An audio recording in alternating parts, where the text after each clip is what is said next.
This year, now the Falcons have another Division II program for fans to rally behind. The Lady Falcons soccer team is this week's College Spotlight.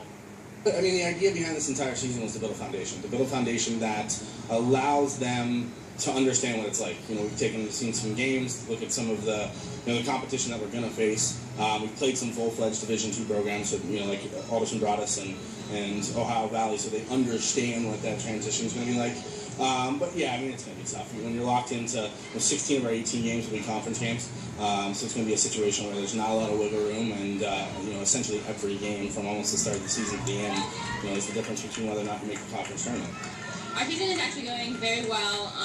We have a good record, and we've been working really, really hard.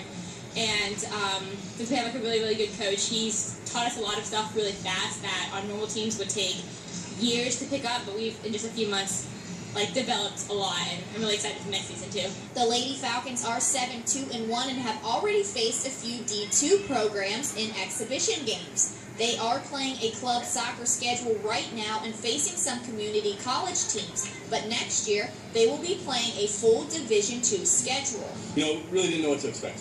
It was really a situation where we, had no idea what we were going to be doing and how things were going to be going. So, to pick up 7 wins at this point in time, it's been great.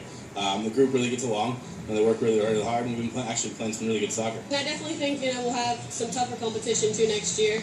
But for our first year, we've been really competitive, so hopefully we can continue and get more recruits to come in and keep winning. Most of the girls on the roster are freshmen and sophomores and also from West Virginia. Everyone was recruited by Coach McGinnis, and he says this team is an interesting mix. We've got some transfers that have played at some other Division II programs. We've got some kids that have played at some of the premier college showcase tournaments as a club player. Then you've got some kids that are a little bit green and raw, and it definitely is made for a very interesting mix. The Lady Falcons have their last game of the season tomorrow at 3:30 in Fairmont. And